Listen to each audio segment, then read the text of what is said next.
Entah sudah berapa lama mereka menempuh hutan Randu Belatung. Pastinya kali ini bukan waktu yang normal mereka tempuh. Seharusnya mereka sudah tiba 1 jam yang lalu di lokasi pementasan. Beberapa orang pun mulai cemas. Jalu pun terus membunyikan klakson. Samingun mulai cemas. Pasalnya sejak tadi ia tidak melihat jalan masuk perkampungan. Jalu mencoba menenangkan Samingun. "Tenang saja mas, kita tidak akan tersesat. Jangan membuat yang lain khawatir," bisiknya. Assalamualaikum warahmatullahi wabarakatuh. Sahabat Gilang Malam, di video kali ini saya akan menceritakan sebuah cerita dari fanpage-nya Penggambar Misteri ya. Misteri pentas ketoprak di hutan Randu Belatung. Tidak usah nunggu lama lagi. Are you ready? Sikat.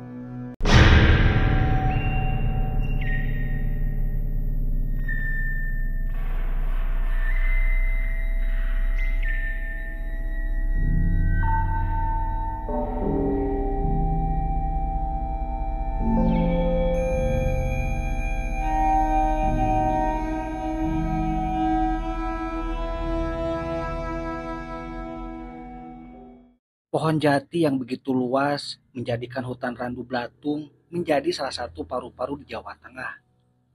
Hutan tersebut dikelola oleh perhutani, namun keberadaannya menyimpan penuh misteri. Terdapat petilasan yang menjadikan tempat tersebut terbilang angker. Tak banyak yang mengetahuinya, kecuali yang kerap melintas di hutan tersebut. Senja telah datang, menjemput matahari pulang dari peraduan.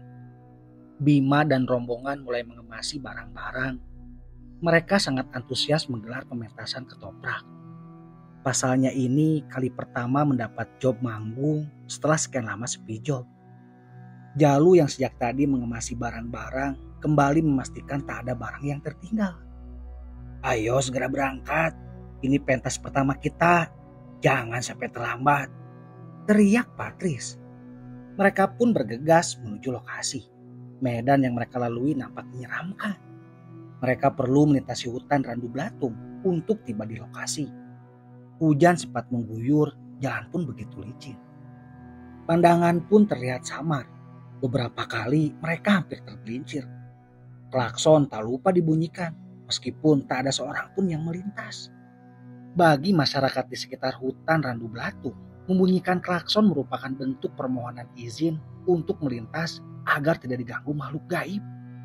Pasalnya tidak sedikit yang tersesat ke dalam hutan. Mereka umumnya para pengguna jalan yang belum mengenal medan, sehingga kerap diganggu makhluk gaib. Beberapa ada yang menampakkan diri lalu tiba-tiba menyeberang jalan. Sontak pengemudi pun oleng hingga menabrak pohon. Ada juga penampakan anak-anak kecil bermain di tengah jalan. Tak sedikit yang melihat jalan di tengah hutan dan membawanya terdampar di hutan Randu Belatung. Beberapa waktu lalu sempat bus pariwisata juga truk ditemukan warga setempat di tengah hutan. Anehnya tak ada bekas mobil melintas masuk ke dalam hutan. Banyaknya peristiwa aneh yang kerap terjadi membuat Bima tak henti merapal doa. Biar bagaimanapun juga ada sedikit kekhawatiran di hati mereka. Jalu mencoba fokus mengemudikan mobil, sementara yang lain mengamati keadaan sekitar. Sejak tadi tak ada satupun mobil yang melintas. Mereka pun mulai cemas, khawatir tersesat seperti yang lainnya. "Jangan sampai kita tersesat," ucap Pak Tris. "Seminggu yang lalu saya sudah mengunjungi lokasi. Tenang saja, tidak akan tersesat." "Betul Pak Tris. Saya dan Mas Samingun sudah mengetahui lokasi pentas," sahut Jalu. "Kita percayakan mereka saja Pak Nek," ucap Yusri. Entah sudah berapa lama mereka menempuh hutan Randu Belatung. Pastinya kali ini bukan waktu yang normal mereka tempuh. Seharusnya mereka sudah tiba 1 jam yang lalu di lokasi pementasan. Beberapa orang pun mulai cemas. Jalu pun terus membunyikan klakson. Samingun mulai cemas, pasalnya sejak tadi ia tidak melihat jalan masuk perkampungan. Jalu mencoba menenangkan Samingun. "Tenang saja mas, kita tidak akan tersesat. Jangan membuat yang lain khawatir," bisiknya. Sepertinya kita tidak pernah melintas jalan ini. Setelah berputar-putar, nampak dari kejauhan terdapat jalan yang mereka cari. Samingun mulai bernapas lega. Memasuki perkampungan, disambut dengan oncor di pinggir jalan. Orang-orang pun mulai nampak lalu lalang. Akhirnya mereka tiba di lokasi. Panggung yang begitu luas menyapa kehadiran mereka. Mereka pun mulai mempersiapkan diri. Tak lama pentas ketoprak pun dimulai. Riuh para penonton menambah meriah pementasan. Musik gamelan mulai menggema. Satu persatu mulai memainkan perannya. Para penonton tertawa terbahak-bahak. Menyaksikan tingkah konyol para pemain. Tepukan penonton terdengar berulang kali. Malam semakin larut. Suasana pun semakin ramai. Teriak penonton tak dapat dibendung lagi. Mereka tertawa terbahak-bahak. Grup ketoprak pun sukses menggelar pementasan. Para penonton begitu antusias. Mereka pun melepas kepergian Bima dan rombongan dengan sukacita. Melihat apresiasi yang luar biasa dari penonton, lelah yang mereka rasa pun terbayarkan. Pementasan semalam suntuk pun tak membuat mereka lelah. Mereka pun pulang dengan hati riang. Hari hampir pagi, kokok ayam jantan mulai terdengar. Mereka pun tiba di kediaman rumah masing-masing. Tak lama azan subuh berkumandang, seusai sholat pun mereka beristirahat. Saking pulasnya terik matahari yang menyusup lewat kaca jendela pun tak mampu membangunkan mereka. Bisa dimaklumi, semalam suntuk mereka berdua akting pasti kelelahan. Samingun yang sudah terbangun mendengar azan zuhur, tiba-tiba dia dikejutkan dengan beberapa pesan WA. Sudah sejak kemarin baterai HP Samingun habis. Baru sekarang dia dapat digunakan. Mas Samingun, sudah sampai mana? Acara pementasan ketoprak akan segera dimulai. Mas, jadi pentas tidak? Penonton sudah sejak tadi menunggu. Mas Samingun, ini sudah larut malam. Belum ada satupun pemain yang datang. Mas, tolong beri kejelasan kepada kami. Mas, bagaimana? Jika berhalangan, bisa menghubungi kami jauh-jauh hari. Mas, tolong konfirmasinya. Sejak tadi tidak bisa dihubungi. Samingun yang mendapatkan pesan WA pun semakin bingung. Pasalnya, semalam suntuk mereka sudah melaksanakan pementasan ketoprak. Samingun pun menelepon Pak Yanto dan menceritakan bahwa mereka telah menggelar pentas ketoprak. Mendengar perkataan Samingun, Pak Yanto pun terkejut. Pasalnya, acara pagelaran ketoprak terpaksa dibatalkan karena mereka tidak datang. Samingun bingung. Jika mereka salah alamat, rasanya tidak mungkin. Mereka dijamu dengan sangat baik oleh tuan rumah. Samingun pun menceritakan kejadian tersebut kepada rekan-rekannya. Memang ada kejanggalan pada pentas semalam. Tak ada satupun yang berhasil mengabadikan pementasan ketoprak. Semua foto nampak gelap, berbanding terbalik dengan kenyataan yang mereka alami. Desa yang mereka datangi pun sangat terpencil, seperti berada di dalam hutan. Sesungguhnya sejak awal Samingun ragu, karena setelah tiba di lokasi berbeda ketika survei. Keraguan tersebut mulai terpatahkan ketika tuan rumah menjamu mereka dengan sangat baik. Samingun tentu berpikir yang menjamu mereka adalah utusan Pak Yanto, meski malam itu tak nampak batang hidungnya. Setelah berunding, Samingun, Jalu dan Bima berinisiatif menemui Pak Yanto. Benarkah kalian semalam suntuk telah menggelar pementasan ketoprak? Benar Pak, kami sudah menampilkan pementasan ketoprak. Sayangnya kalian pentas bukan di acara saya. Mohon maaf Pak, ini semua di luar kuasa kami. Tapi aneh, jika kalian pentas di tempat lain, rasanya tidak mungkin. Karena desa ini satu-satunya yang mengadakan pementasan ketoprak. Mereka semakin bingung, rasanya tidak mungkin jika salah pentas.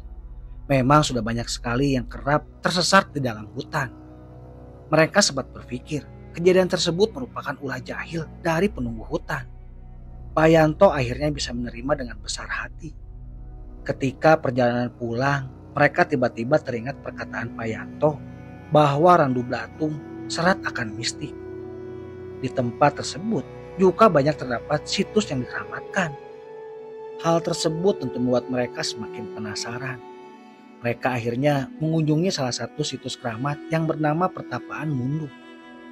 Kalau tidak salah, Pertapaan Mundu tidak jauh jaraknya dari kantor KPH Randu Blatung, ucap Bima. Ya betul, 9 kilometer, sahut Jalu. Semoga kita tak tersasar lagi, keluh Samingun. Pertapaan Mundu merupakan situs bersejarah tempat pertapaan kakek Soreng dan Nini Soreng. Mereka adalah pasangan suami istri yang membabat alas hingga menjadi sebuah dusun yang kini dikenal dengan nama Dusun Mundu. Adapun luasnya kurang lebih mencapai 25 hektar. Tempat ini begitu dikeramatkan oleh penduduk setempat. Di sekitar situs, mereka menemukan sebuah mata air. Terdapat 2 mata air yang bernama Sendang Lanang dan Sendang Wedok. Biasanya digunakan untuk kebutuhan sehari-hari masyarakat sekitar. Tak lama mereka dikejutkan dengan kedatangan seekor anjing. Ukurannya begitu besar, dengan bulu yang begitu lebat serupa serigala. Penasaran dengan anjing tersebut, Jalu pun menghampirinya.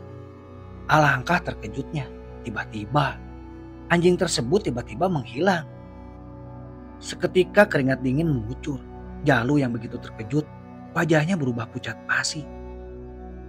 Sebaiknya kita tinggalkan tempat ini, ucap Samingun. Perkataanmu ada benarnya, mungkin saja mereka terganggu dengan kedatangan kita, sahut Bima. Mereka pun berdoa agar tidak diganggu makhluk gaib. Konon banyak binatang gaib yang berkeliaran seperti ular, anjing, bahkan ayam. Jika ada hewan peliharaan yang berada di tempat tersebut, sudah dipastikan akan mati secara misterius. Oleh karena itu, kawasan ini dikeramatkan. Masyarakat pun mengimbau untuk berhati-hati jika memasuki kawasan tersebut dan menjaga kelestariannya. Jika berniat tidak baik, maka akan mendapat celaka. Menurut cerita masyarakat setempat, pernah ada warga yang mengambil madu di tempat pertapaan. Alangkah terkejutnya sesampai di rumah madu tersebut berubah menjadi darah. Banyak cerita mistik yang kerap mereka dengar. Siapa sangka mereka juga tengah mengalaminya. Mereka yang semula mendatangi tempat keramat untuk mengobati rasa penasaran, kini memutuskan untuk segera pergi. Aura mistik di sekitar tempat pertapaan begitu kentara. Terdapat pohon kesambi yang diberi pagar. Konon di tengah-tengah pohon kesambi, kakek Soreng dan Nini Soreng melakukan pertapaan. Hingga kini dipercayai kakek Soreng dan Nini Soreng menjaga Dusun Mundu dari mara bahaya. Di tempat inilah setiap tahun sekali masyarakat menggelar sedekah bumi yang jatuh pada hari Jumat Pon. Baik sahabat Jelang Malam, cerita Samingun dan rekan-rekan melakukan petas ketoprak di hutan Randu Blatung selesai ya. Ini bisa kita bayangkan ya, grupnya Samingun seolah-olah memang pentas di sebuah desa ya. Akan tetapi besoknya Samingun ini dihubungi Pak Yanto yang memang benar. Warga desa menunggu sampai pagi bahkan tidak ada satupun grupnya Samingun yang datang. Ini mengerikan sekali ya teman-teman. Baik sahabat Jelang Malam yang belum subscribe, jangan lupa di subscribe dan tekan tombol loncengnya supaya video-video dari Jelang Malam bisa terupdate di channel kalian. Dan sahabat Jelang Malam, saya minta maaf apabila ada kata-kata yang salah ya. Sekali lagi saya ucapkan terima kasih. Wassalamualaikum warahmatullahi wabarakatuh.